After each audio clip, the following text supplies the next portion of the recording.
دوستو، جب سے علم نے کتابی شکل اختیار کی تب سے لے کر آج تک مختلف علوم کتابوں کی شکل میں آج بھی ہمارے پاس موجود ہیں۔ کوئی کتاب کتنی مقدس یا اہمیت کی حامل ہے، یہ ڈیپینڈ کرتا ہے کہ اس کتاب میں موجود علم کس نوعیت کا ہے اور اس علم سے انسان کتنا کچھ فائدہ حاصل کر سکتا ہے۔ تو دوستو، کتاب کے موضوع کو لے کر آج کی ویڈیو میں ہم ایک ایسی عجیب اور پراسرار کتاب پر بات کریں گے جس کے بارے میں سن کر یقیناً آپ بھی حیران رہ جائیں گے۔ الشمس المعارف الکبریٰ تاریخ کی ایک بہت ہی پرانی اور پراسرار کتاب جو عربی زبان میں لکھی گئی تھی،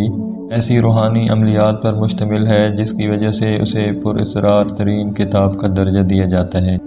اپنے اندر موجود پراسرار روحانی علم رکھنے کی وجہ سے یہ کتاب متنازعہ اور کئی اسلامی ممالک میں بین بھی ہو چکی ہے۔ اس کتاب کے بارے میں علم رکھنے والے افراد ہی جانتے ہیں کہ یہ کتاب کس نے 6 صدی ہجری میں تحریر کی، جو کہ روحانی علم اور دیگر کئی پراسرار عملیات پر مشتمل ہے۔ اس کتاب کو لے کر یہ بات مشہور ہے کہ اس کے لکھے جانے کے 100 سال بعد تک کسی کو اس کی اہمیت کا پتہ نہیں تھا،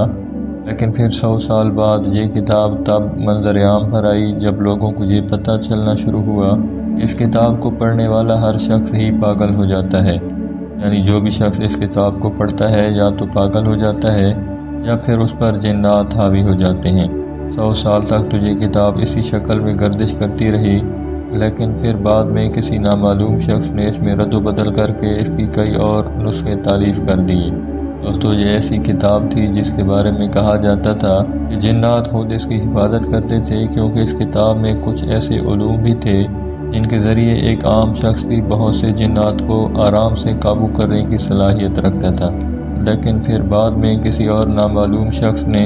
ان جنات کو قابو کرنے والے نسخوں میں رد و بدل کر دی، جس کی بنا پر اس کتاب کو جنات کے پہرے سے چھٹکارا ملا۔ لیکن آج بھی اس کتاب میں موجود وہ پراسرار علوم جن سے اب بھی کچھ حد تک جنات خوف زدہ ہیں، کے باعث کوئی بھی عام شخص اس کتاب کو غور و فکر کے ساتھ پڑھ نہیں سکتا،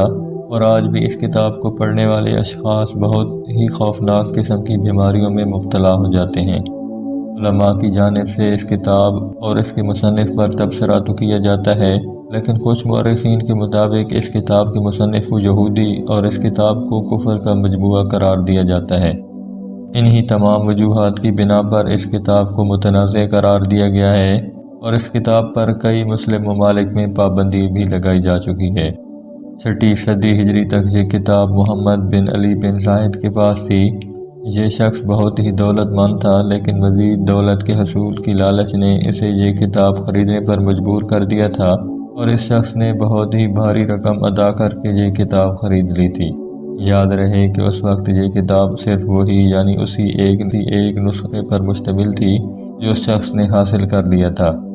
اور پھر بعد میں تحریفات کے ذریعے مزید کاپیاں بنا دی گئیں۔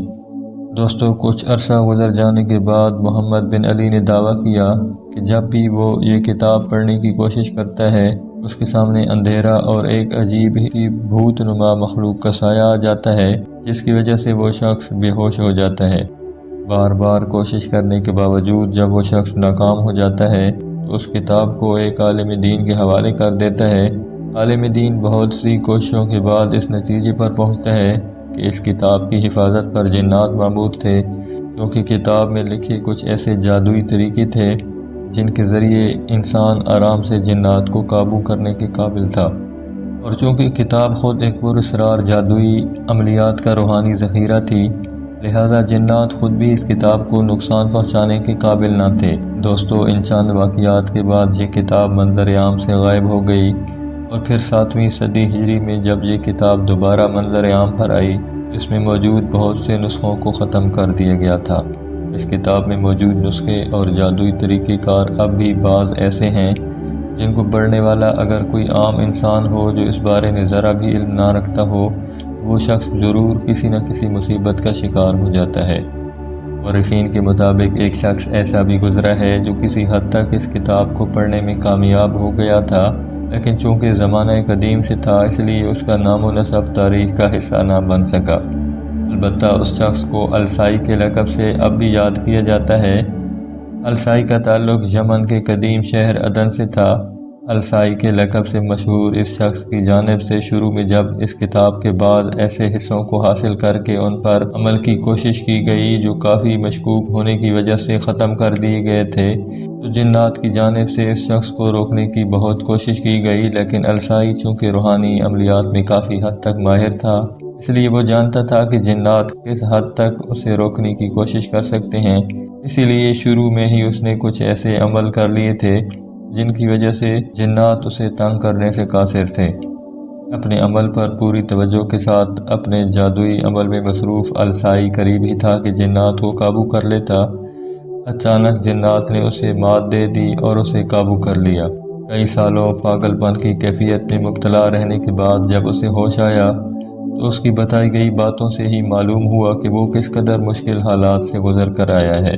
اس بات کا آج تک کسی کو علم نہیں کہ السائی پر جناتی اثر کا توڑ کس نے اور کیسے کیا، البتہ السائی ہوش میں آنے کے بعد خود بھی بھول چکا تھا کہ اس نے کون سا علم اختیار کیا، اور ماضی میں کیے جانے والے تمام روحانی عملیات بھی اس کے ذہن سے نکل چکے تھے۔ ایسا محسوس ہوتا تھا جیسے کسی نے اس کے ذہن کو واش کر دیا ہو اور اس کی ساری میموری اڑا کے رکھ دی ہو۔ معجزاتی طور پر السائی کو صرف وہی ایک لمحہ یاد تھا جب جنات نے اسے نشانہ بنایا تھا۔ السائی کے قبر میں گرتے ہی جنات نے اس پر کافی گہرا اثر ڈالا، کیونکہ قبر میں پڑی لاش بالکل ہی گلی سڑی حالت میں موجود تھی، جس کی وجہ سے السائی کا جسم قبر میں جاتے ہی ناپاک ہو چکا تھا۔ السائی کے مطابق اسے قبر میں گرتے وقت کسی نے بہت ہی بھاری چیز اس کے سر میں ماری تھی، جس کی وجہ سے وہ اپنے ہوش و حواس کھو بیٹھا تھا، لیکن مورخین کے مطابق روحانی عاملین کا کہنا تھا کہ وہ بھاری چیز پتھر نہیں بلکہ جنات کی طرف سے حملہ تھا جو السائی کے خلاف استعمال کیا گیا تھا۔ حملے کے بعد السائی کئی دنوں تک اس قبر میں پڑا رہا اور پھر کئی سالوں تک دیوانہ وار اسی علاقے میں پھرتا رہا۔ یہی وجہ تھی کہ اس کا نام لوگوں میں السائی مشہور ہو گیا تھا۔